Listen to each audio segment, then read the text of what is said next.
hosted by LA County's Joint Information Center and Ethnic Media Services.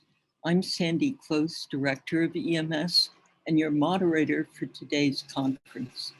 Our topic is protecting campus communities from COVID-19 as LA County schools reopen on August 16th. This is a news you can use primer for all of us, not just parents, about what it takes for schools to reopen safely this fall. Our briefing will begin with welcoming remarks by Supervisor Hilda L. Solis, Chair of LA County's Board of Supervisors and the 1st District Supervisor. Supervisor Solis will be followed by Dr. Deborah Duardo, Superintendent of the LA County Office of Education. Next, we will hear from Dr. Nava Yogana, Pediatric Infectious Disease Specialist and Medical Epidemiologist at the LA County Department of Public Health. Our third speaker is Dr. Jasmine Eugenio, Pediatric Senior Physician for the LA County Department of Health Services. EMS extends a special thanks to LA County's Joint Information Center for organizing this timely news conference. Thank you to our speakers and to all the reporters who are on today's conference call. We ask our speakers to speak slowly for our interpreters in Spanish, Mandarin, and Korean. We ask reporters to enter questions in the chat box. We will get to as many as we can. We urge our speakers and attending experts to monitor these questions and provide answers where possible on their own. We will send a video of today's briefing, expanded bios of the speakers with their photographs, and collateral information following today's conference call. Now we will hear from Supervisor Solis, who made her remarks on video.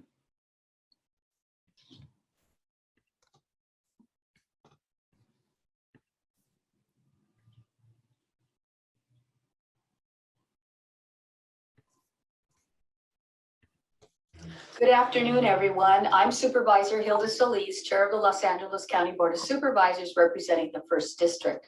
And I want to start by thanking members of the ethnic media for joining us today. And I also want to thank our panel of experts, Superintendent Dr. Deborah Duardo of the LA County Office of Education and Dr. Nava Yogana of the LA County Department of Public Health and Dr. Jasmine Eugenio of the LA County Department of Health Services. Today, this panel of experts will share more on safety measures that will be implemented and the importance of vaccinations to keep our school campuses safe. This discussion is incredibly important as children and families prepare for a return to in-person learning amid the pandemic. Los Angeles County, as you know, is focused on ensuring a safe return to the classroom this year. And while the county continues to deploy resources like COVID-19 testing and sites and mobile vaccine units, we need to help and that our residents to ensure a safe return to schools. We have 3 effective vaccines, as you know, one of which is Pfizer, which is approved for residents ages 12 and above. And it's incredibly important that children ages 12 and above get vaccinated before returning to school. As of this week, only 37.9% of young people between the ages of 12 and 16 have received their first dose in LA County. That comprises to about 70.9% of those 16 and older in LA County who have received their first dose. So as you can see, we have much more work to do before school begins. And getting vaccinated is the easiest task in helping us overcome the pandemic. The county, as you know, has over 770 vaccination sites and over 322 mobile clinics. And in my district, we continue to deploy mobile vaccine units at our parks, at swamp meets, at churches, and a number of other public places. There is no excuse, quite frankly. This is the time to get vaccinated. And for parents and caregivers who may have questions, I urge you to consult with your local physician or doctor to get more information. And for those who are joining us today, I encourage you to ask questions of this expert panel to help relay important information to your audiences. A return to in-person learning is instrumental, as you know, to the social and academic well-being and mental health of our students. In addition, I will ensure that many of our most vulnerable students have access to food, an issue, as you know, that has just been overwhelming since the pandemic. And we can't do it without keeping students and teachers and families safe. We're still very much in a pandemic in LA County with rising cases and disparities in vaccination rates.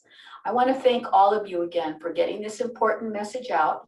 We are counting on you as trusted partners and resources to relay these important updates to our audiences. For more information on where to get vaccinated, visit vaccinatelacounty.com or call 833-540-0473. As you know, together we can have a safe and successful return to school this academic year, and we need everybody to pull ahead as a team. Thank you so much. Thank you to Supervisor Solis, who has taken a special interest in advocating for ethnic media participation and for these conferences, for which we're very grateful. Now let me introduce Superintendent Deborah Duardo of the LA County Office of Education. Thank you so much for joining us, Dr. Duardo. Thank you so much for having me, and good afternoon, everyone. I'm so glad that you're all here on such an important topic. You know, starting the school year or back to school is always a really exciting time for our students and our staff. You know, everyone is excited about learning, connecting with new and former teachers and friends, and participating in all the wonderful activities that take place in our schools. However, with so much that's happened in our recent history with this pandemic, this is going to be very different for our students and our educators and parents and families. I mean, we've all experienced this together. And especially for those that have not been on a school campus since we physically closed in 2020 due to the COVID-19 pandemic. School communities have navigated really uncharted virtual environments in these unprecedented times. And many in our communities have experienced extreme social isolation, illness, and in the most devastating cases, the loss of loved ones. So as we transition into a new school year, we want to welcome everyone back to school safely. And we want to do it with compassion and understanding what we've all experienced, recognizing the trauma so many of our students, educators, administrators, parents, and families have experienced. At LACO, we continue to work closely with the Department of Public Health to monitor what's happening in our communities with COVID-19. We continue to track data on a daily basis to provide all of our school districts with current information, recommendations, and guidance on what to do as we reopen. We also continue to work with our 80 school district leaders that are preparing for an in-person return to classroom this year. We've been supporting districts throughout the summer with reopening plans that include expanded COVID-19 testing programs to ensure safety, expanding access to vaccinations for employees, students, and community members, and also summer learning and acceleration to ensure that we're catching our students up and supporting other needs that they may have, and also coming up with a plan for independent study in light of new legislation that requires districts to offer independent study for families that feel they're not ready to send their children back to school. So I'm excited to be here and appreciate the opportunity. Thank you. Thank you, Dr. Duardo. A couple of questions. First of all, could you give us some figures for the overall number of students who will be returning to class in the county under the umbrella of the county Department of Education. We know that this is the second largest school district, but I often get confused whether we're talking about specific districts or the entire county. Numbers would be great. Absolutely. So we have 80 school districts in LA County, LAUSD being the largest, but it's one of the LA County school districts. And we have approximately 2 million children if you include our early childhood education programs that we're serving. And all 80 of our districts have been really great about surveying parents and students and trying to have a better understanding of whether or not they plan to return to in-person instruction. And I'm really pleased to say that of our districts that have responded to our surveys, the majority of our students and families are saying they want to come back to in-person instruction. We only have about 5 to 6% of families that have asked for independent studies so that their children can continue to learn remotely. And usually those are cases where families have been really hit hard by this pandemic, or families where there's somebody who's immune compromised or at greater risk, and they feel that they would rather keep their children home. But the majority of our districts and our students are saying they're ready to come back to in-person instruction. And what proportion of students are 12 to 18 and therefore vaccinated or eligible to be vaccinated versus the kids under 12 who are not vaccinated? Yeah, I don't have those numbers for countywide, but I can tell you, as was mentioned previously, we still need to do a lot of work in making sure our children that are 12 and over are getting vaccinated and are fully vaccinated. We're trying to get that push and encouraging our districts and our families to get their children vaccinated so they're fully vaccinated by the time school starts. But I don't have those numbers to give you exactly what they are. A follow-up question. The CDC, when they revealed last week the high transmissibility of the Delta variant, said, in quotes, "the war has changed." It was a very dramatic statement. Have the schools had to institute any special safety measures in light of the Delta variant, or is it pretty much too soon to tell? Do you feel that special safety measures are called for? Well, districts and schools have been practicing these safety measures since the start of this pandemic. So in terms of, ensuring that all students are wearing masks, that they are keeping that physical distance, hand washing, disinfecting, encouraging vaccination since that's become available, are all of the mitigation strategies that districts are using. I mean, districts, this has been a very fluid and changing situation, and districts have their plan A and their plan B in case something is to suddenly change. But what we do as educators, and we work very, very closely with the Department of Public Health and follow their guidance and recommendations. But I am really pleased to say that there's been very little spread of COVID within schools. And that's because school leaders, teachers, pretty much everybody that works on a school site has done an amazing job of really implementing these mitigation strategies to prevent the spread of COVID. Have you personally, and this is a question on the chat, have you personally heard about or observed an increase in parents' hesitancy to get their children vaccinated? Are there measures you think schools and teachers can take to sort of gently argue for vaccination?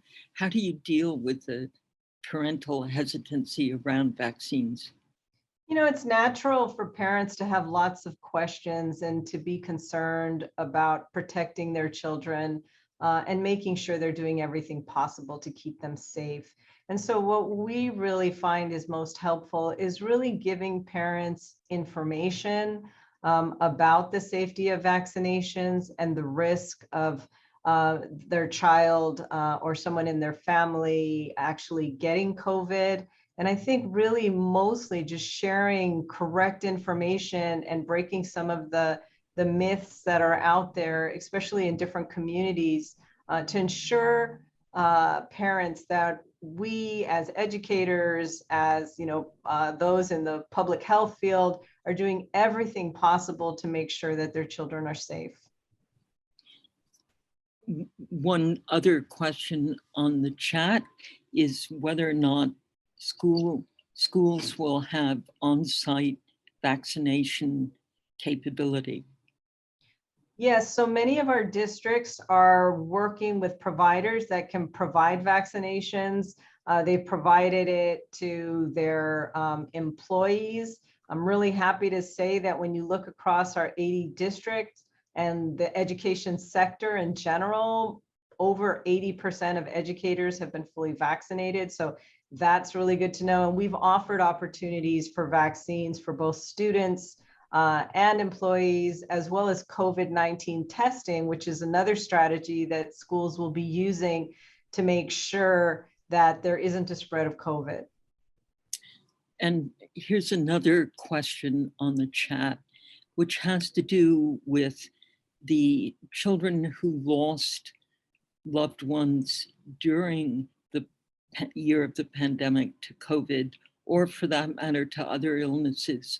What are districts doing around the impact of that on, be it mental health impact or special ceremonies to recognize the loss of family members? We'd love to know those details. Absolutely. Districts are very, very aware that to recover from this pandemic, we need to address not only the instructional needs of our children and students, but also their emotional needs and their overall well-being. And we know that there are children who have lost family members, and districts are preparing for that. The good news is we've received additional funds and relief dollars to allow us to have more counselors, social workers on our campuses, to train all of our teachers and other school staff on how important it is that we are prepared to work with children who have experienced grief. And there are many things, many activities that can be led by a teacher or a school social worker to give children the opportunity to share their experiences during COVID, losses that they've had.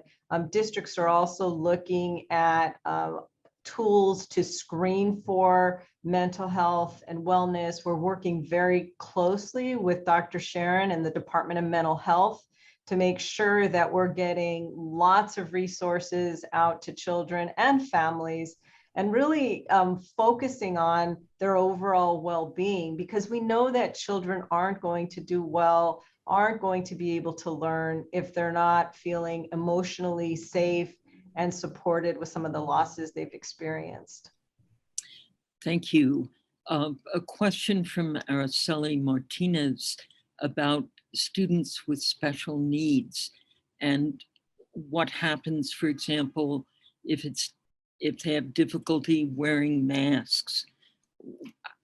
These are very detailed questions, but all of us have links to children going back to schools, and this is why this briefing is so valuable, to encourage people to ask questions like that. Yeah, we've got lots of questions from parents of children with disabilities or special needs, and the health order requires all students to wear masks if they are disabled and their disability prevents them from wearing a mask. they can wear a different type of shield or face covering. And if that doesn't work for the student, then districts are coming up with individualized plans on how they can best support their students with disabilities. And a question from one of our younger media colleagues who remembers the joy of sports and athletics. To what extent are the districts able to reinstate sports or athletics? Yeah, again, we follow the Department of Public Health guidelines. Students participating in sports are still required to wear masks. Some of the closer contact sports are more restricted than those that can be done more individually. But I'd refer to Dr. Yogana if she has additional information in terms of the health orders around sports, or someone else from DPH. Great. And one final question from our chat from Nora Estrada. Have teachers received additional instructions to detect troubled students who are struggling? Yeah, a large part of the professional development that's being offered throughout LA County is on being more trauma informed and really teaching our teachers and other educators to look for red flags, to know how to communicate with children, and to identify flags that are telling us that that a child may be really struggling, whether they're disengaged, acting out, not showing up to school regularly, regression in their behavior. And there are lots of signs that tell us that children are struggling. And we're not asking our teachers to become mental health experts, but we are training them to be more aware of some of the signs of distress in children, and educating them on how to refer these students to either a school-based social worker, counselor, or great partnerships that we've developed with the Department of Mental Health and other nonprofit organizations that are going to be supporting the mental health of children in our communities. So if you had to summarize, and this is the last question from me, if you had to summarize the lessons of the pandemic that the school district has absorbed, would you say on balance that our schools are in a way strengthened, changed for the better in terms of the attention to individual students? How would you summarize the good news as a result of a very tragic and difficult year of pandemic?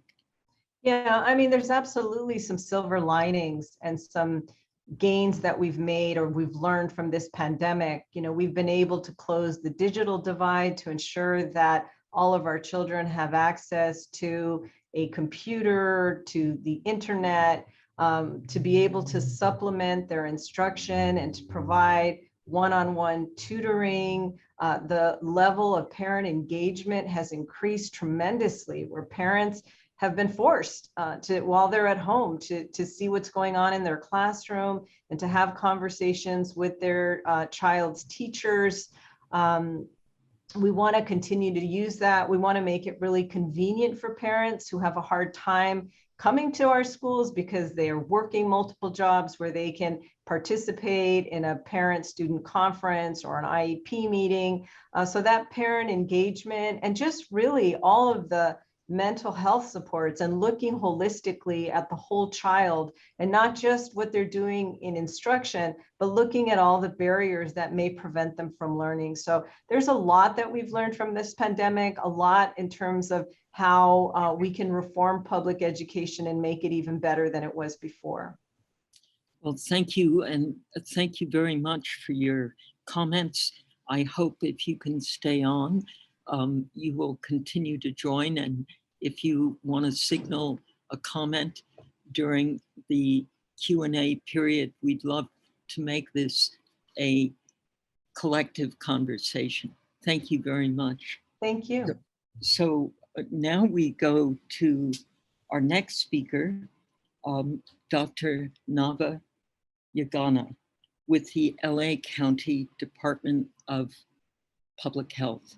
Dr. Yogana, I'm sorry, I had your name perfectly, and now I want to repeat it so all of us know it. It's a beautiful name, Nava Yogana.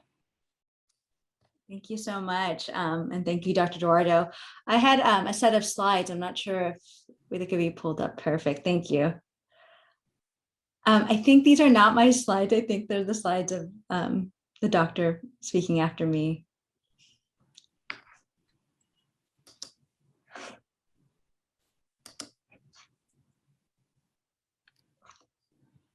Jessica, I'm also happy to share them if you want me to share. Yes, please. Sorry about that. Oh, no, it's okay. Let me see if I can find them.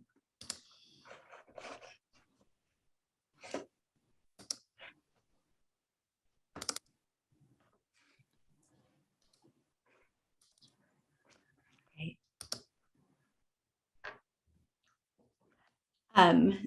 Thank you again. I am going to talk a little bit about what is happening in Los Angeles County overall. Currently, we are unfortunately seeing a high rate of transmission. We were previously in an area of low transmission, but our case rates have now gone to a level, if you look at the CDC guidance, we're actually experiencing high levels of transmission. The three different strategies to really improve our transmission rates include promoting vaccination. So that's the primary tool we have in our toolkit. We do know that those who are vaccinated are protected from severe illness, hospitalization, and death. The second strategy we have is indoor masking. Los Angeles County has been recommending indoor masking for all individuals. And so for children specifically, when they're attending school, it's very important that they have a mask that can cover their nose, their mouth, and their chin, and that it's comfortable enough that they can wear the entire day. And then the last strategy we have is testing and contact tracing. So that means that if any individual is feeling sick with any symptoms of COVID-19, it's very important that they're able to get tested.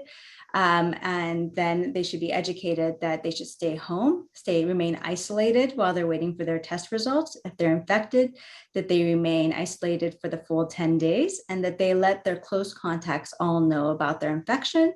So those close contacts can then get tested and also stay in quarantine. In this slide, I'd like to talk about the age-adjusted case, hospitalizations, and death rates per 100,000 people by race and ethnicity. As you can see, over the last month, we've seen increases in case incidence rates, hospitalizations, and deaths amongst all races. I do want to point out that specifically in Black residents, the case rate has gone from 43 per 100,000 to 181 per 100,000. Which is over a 300% increase. We are still seeing lower case rates, hospitalizations, and deaths in those who are fully vaccinated. So we will be talking about that in the next few slides.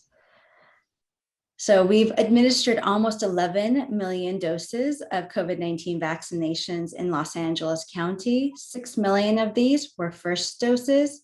About 5 million were second doses. About 6 million individuals in Los Angeles County have received their first dose, and about 5.4 million are fully vaccinated at this point. When you look at who's getting vaccinated, we are seeing that individuals who are 65 years of age and older, 90% of them are now fully vaccinated or have received one dose of vaccine. When you look specifically at the age group where they would be attending school, the K-12 school, it's 12 to 17 years of age, about 50% have received one dose of vaccine.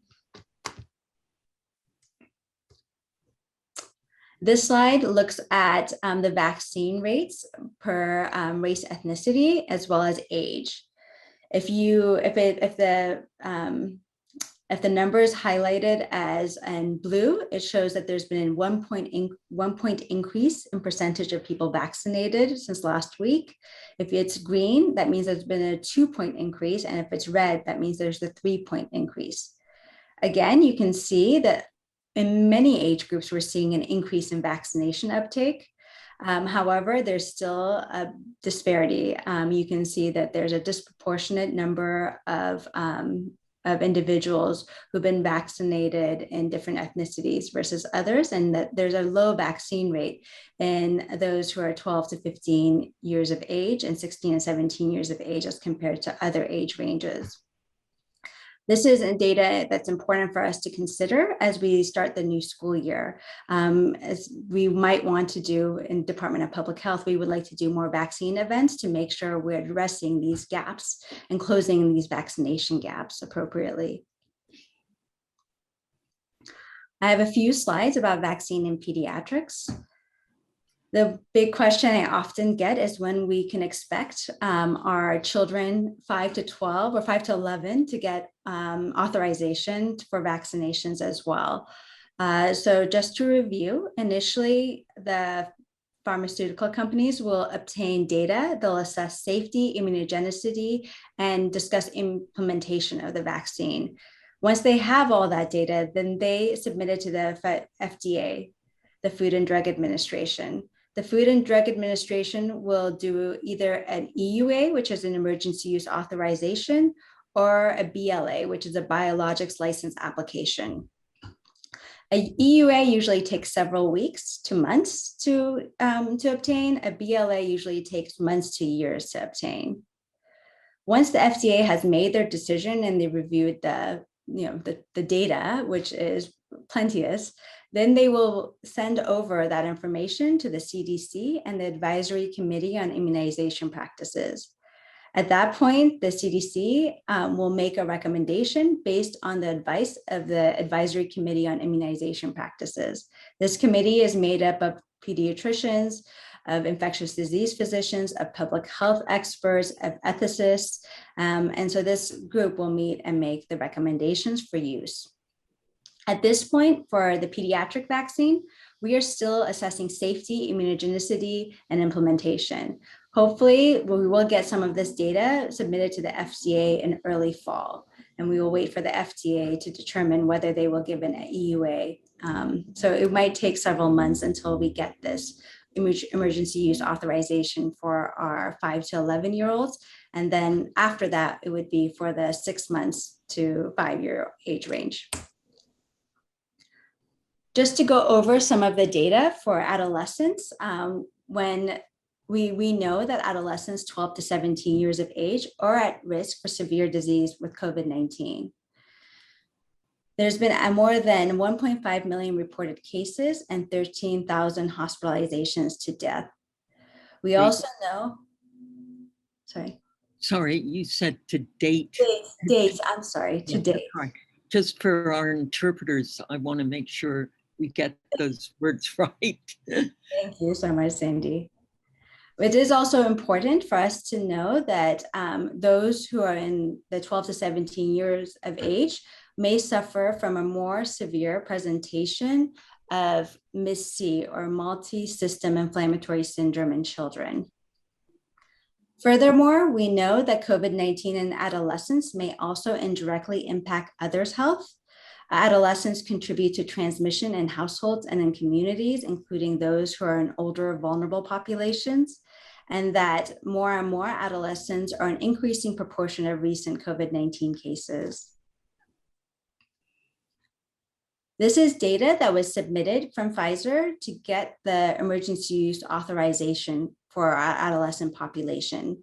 They included over 1,000 in the vaccine group and 1,000 in the placebo group. And they found that the vaccine was 100% efficacious at preventing disease.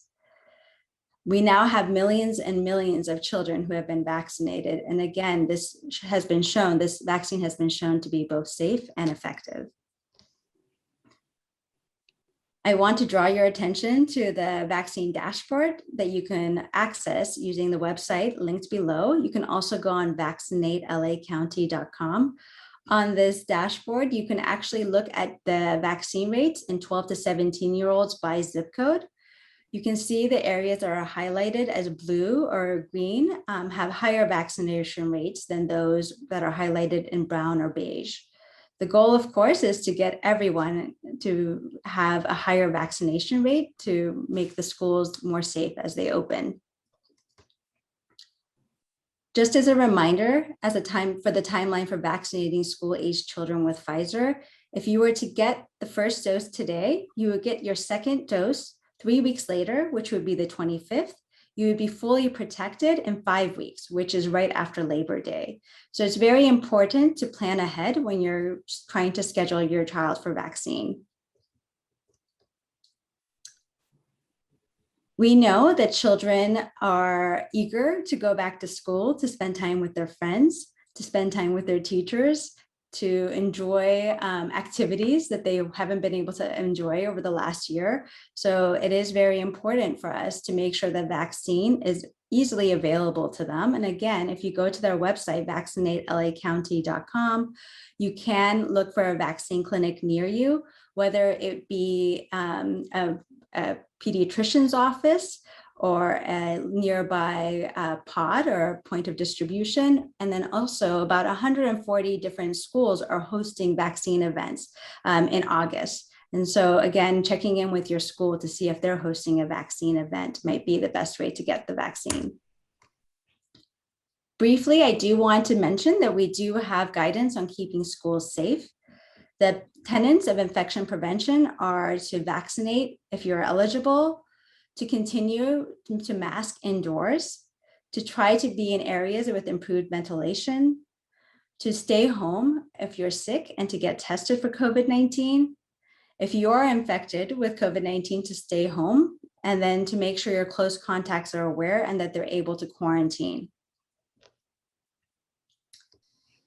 Our guidance is all online. We have our best practices for holding school-based vaccine clinics. We have reopening protocols for K-12 schools. And then we also have exposure management plans. And these are all updated and are available for all schools and interested parties. Thank you so much for this really splendid overview and for the data, which we will share with everybody when we send out the collateral material. Let me ask you one question from the chat. Has to do with the fact that people over the age of 50 have higher vaccination rates than people under the age of 50. What is the magic sauce that's working for the over 50 that we could replicate with the younger? Or is it so customized? Just, that's a question from one of our media. I think that's an excellent question. Vaccines were available to our older population much longer than they had been available for our teenagers. So there is a component of just having enough time and access to appropriate information. So I'm hoping that as we are able to disseminate more information and good information, accurate information, and that we are able to provide more vaccine access for younger populations, we'll have more uptake. Another question has to do with the fear people have of exposing their children when they go back to school to people that they may encounter who aren't vaccinated. Who would those people be? If the school staffs are vaccinated, if there's a mandate to wear masks, if the children are required over the age of 12 to have vaccination, how can we convince people that schools may actually be the safest environment for the kids, even compared to home? Yeah, so again, an excellent question. You know, as a pediatrician, I wish that vaccine was available to, and as a mother, I wish that vaccine was available to my children as well. And so this is something I also struggle with. And I think it's very important for us to really try to protect those who cannot get vaccinated yet by getting ourselves vaccinated, by wearing the masks, and by doing the layered mitigation strategy. So the masking and the vaccination, if you're eligible, and the good ventilation to really keep the schools safe. There is a lot of information suggesting that schools can be one of the safest locations as far as COVID-19 transmission goes, because our children trust their teachers and they listen to their teachers. And so if we were hoping that in the fall, these different strategies we have will work together to keep our schools safe and our children safe. And so what do you think the biggest threat is from COVID for students in schools? Well, anytime you have a lot of community transmission, it's going to affect the schools. So if there's a lot of COVID in the community, it's going to enter into the schools. And so whenever you have a case in the school, of course, that'll affect that child, but also that classroom. There will be isolation, there will be quarantining. So I think that is obviously something that we're trying to avoid. And the best way to do that is to bring our community rates down. And that means that anyone who's vaccine eligible needs to be vaccinated. We all need to adhere to indoor masking. And we need to do everything to make sure that if you have symptoms, you stay home, you get tested, and you let your close contacts know that they should also quarantine. If a parent goes to the school to pick up their child, will the parent be asked whether they're vaccinated, and will that determine whether they're able to go on the school site? So that's an interesting question. I don't think that's in any of our protocols at this point. We are not asking parents about their vaccination status. As far as whether they're able to come inside the school, I think that will be a decision that's made by the school itself and how they want to figure out the logistics of pickup and drop off. Well, here's the final question from the chat. And this reflects all of us trying to track the constant changes and having a hard time, even as journalists, absorbing and staying up to date. Could you just finally review what the requirements are as far as students 12 and over and teachers and staff regarding vaccinations and masks? Yeah, so I do appreciate that things are changing every day, and I appreciate everyone's flexibility and partnership during this really unusual time. The recommendation is that everyone who's vaccine eligible should get vaccinated. That is the number one recommendation we make. That is the most important tool we have to prevent transmissions in school. We recommend that everyone who's indoor masks. So that's true in schools, it's true outside of schools. Anyone who's indoors should mask. Thank you so much for your patience with so many questions and your great detailed expertise on this topic. Please stay with us as we go through our last speaker, and then we will have a question for all our three speakers at the end of the conference. So let me introduce Dr. Jasmine Eugenio, who is the pediatrician with the LA County Department of Health Services. Dr. Eugenio, thank you for joining us.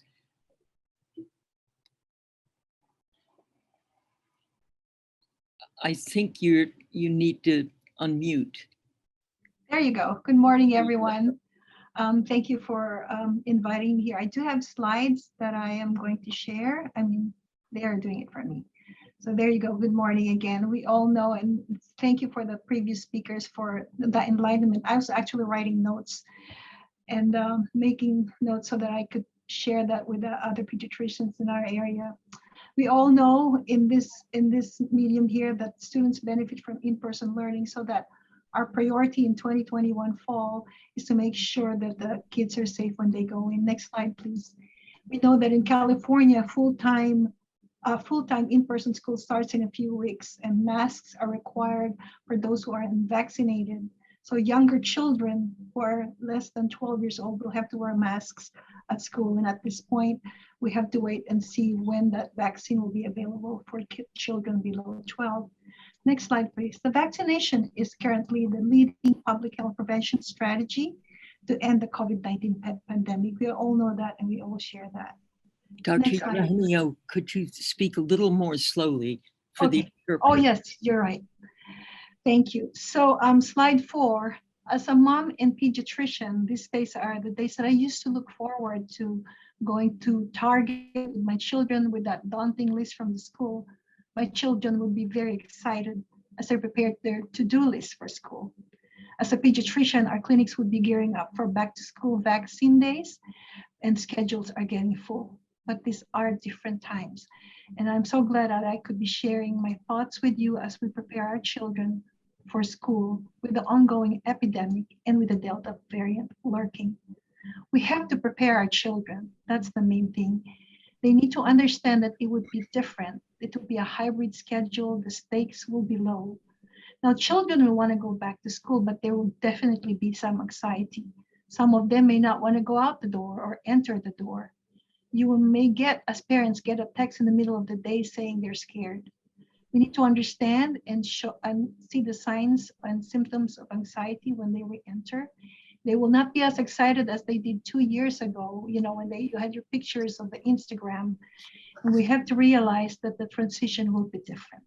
Next slide, please. We said it will be different. We already know that as parents, but we need to make sure we share that with our children. Masks will be worn indoor by all individuals 2 years and older who are not fully vaccinated. And there should be consistent and correct mask use by people who are not fully vaccinated. The CDC is requiring 3 feet of physical distance between students within the classrooms. So this will be combined with indoor masking by people who are not fully vaccinated so that we can reduce the transmission risk. If this is not possible, Dr. Nagai mentioned that there should be multiple other prevention strategies that I will share later. Next slide, is we need to prepare our children mentally. We need to recognize and validate how they're feeling. For children who are special needs that may not have the vocabulary to express how they feel, we need to look for behaviors that indicate they're feeling anxious. Like they may cry, they may be irritable, they may have stomach aches, or they may be clingy. We need to provide routine structure, even now before school starts, like waking up on time, brushing their teeth, getting their meals ready, and getting ready for school. We need to make them understand that it will be different. We need to prepare them for the change. The information will be so much, but we need to keep that information at their level. And as parents, we need to keep our anxiety in check because children are very impressionable, and when we are anxious, they become anxious. Let us not pretend that we don't have any worries. We have to keep it real. It's not a return to normal, but it's a new opportunity to get out of the house and to learn and see their friends, but in a different but safe way. It's important to let them know, get them excited about going back to school, maybe see a favorite teacher or a friend they haven't seen in a while, or do activities they were not able to do when they were at home. So we need to work the social muscles, which means that as early as now, get them to go out, but safely. Take a walk, take a bike ride with friends so that their transition would be much simpler. This is my back to school list for parents. Next slide. 2 things you need to do is to make sure that your children get their well child care visits and get the COVID vaccine. Next slide, please. We need to make sure that we schedule an annual physical exam for our children. During these challenging times, most of us at DHS, we try to keep our patients, we try to see our patients face to face, not phone visits. But unfortunately, parents were not bringing their children in. So there were a lot of kids who didn't get their vaccines on time, or there were screening tests that were not done on time. So there were appointments that were missed. We need to make sure those are rescheduled. make sure they get to see the dentist, and that the vaccines that they miss are updated. Now, when they get the COVID vaccine, those cannot be scheduled the same time as a well child care. So the COVID vaccine can be scheduled before, 2 weeks before, or scheduled 2 weeks after. And that's when they can start. Next slide, please. We emphasize today the importance of COVID vaccine in school-age children. It's important to reassure them that this is a very effective and safe tool against COVID-19, especially with the Delta variant. We need to make sure we help the children understand that these precautions are necessary. Some of them ask, why is it that the older people got the vaccine first? And I always tell them it's more dangerous for us than to them. Fortunately, we have parents who, in my experience, had very little hesitancy when it came to giving vaccines to their children, the COVID vaccine in particular. They couldn't wait to get the vaccines, and they're always asking, when can I get the vaccine to my children 12 and below? Next slide, please.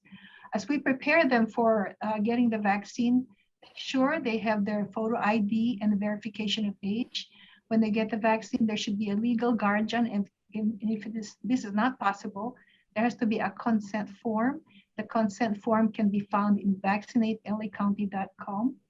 And then children should be accompanied by a responsible adult. For children, for those that are do not have insurance, they do not have to make appointments. Number one, they do not have to have insurance.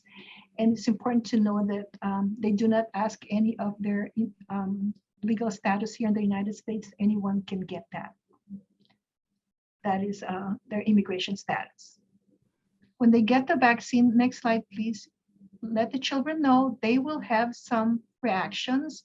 They may get pain, redness, and swelling on the arm, and they will experience tiredness, headache, muscle pain, chills, fever, nausea, but that goes away within 24 hours. Next slide, please. If they're not eligible, we need to make sure that we continue to adhere to masking, hand washing, and other safety precautions. When they're sick, they need to stay home and get tested. And again, implementing layered prevention strategies is important. Next slide, please. If they're sick, they have to stay home, whether it's a teacher or a staff or student. They have any signs of infectious illness, they need to stay home. They can see their primary care provider, and they need to be tested. Next slide.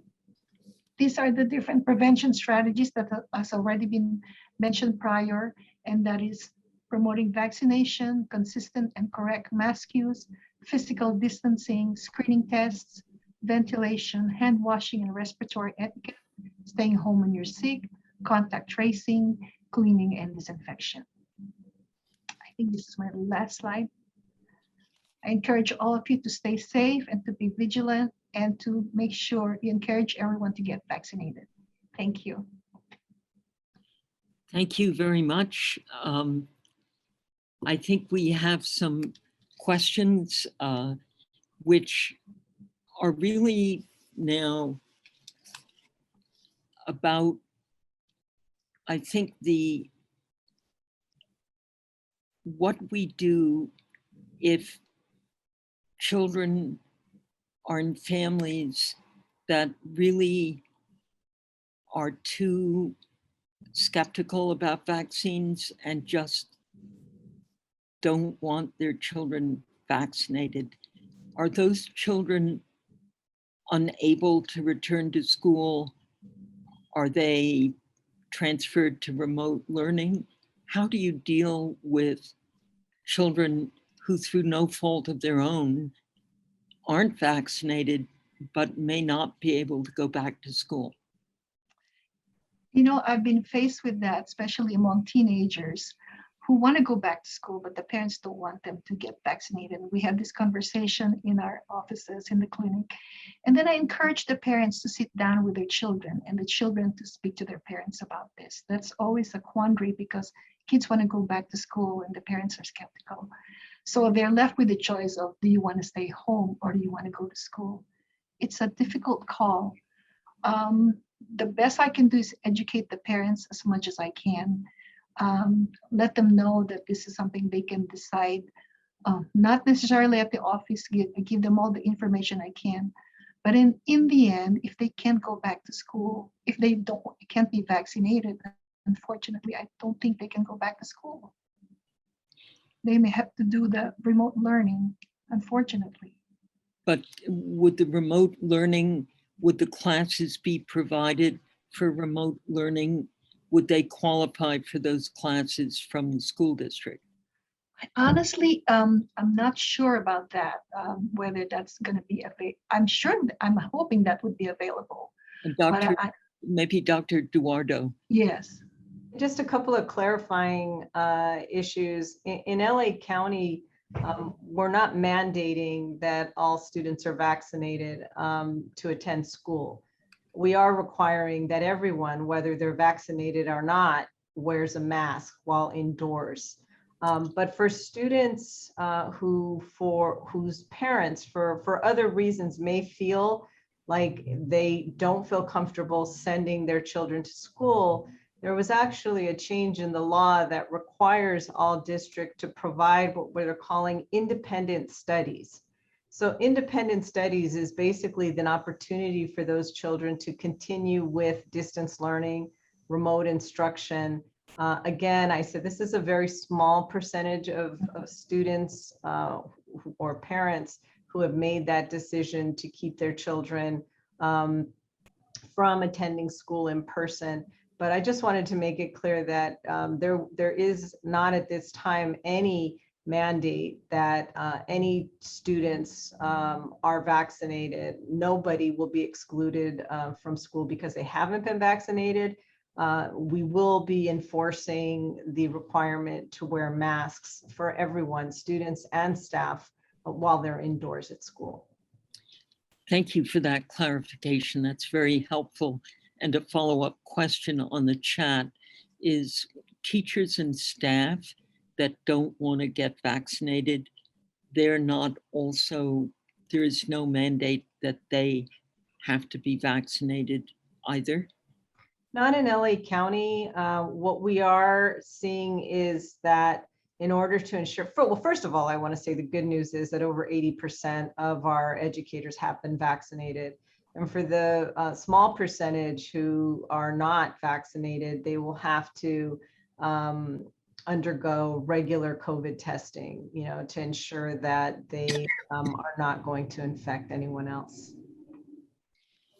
Thank you. I'm going to ask each of you the same final question.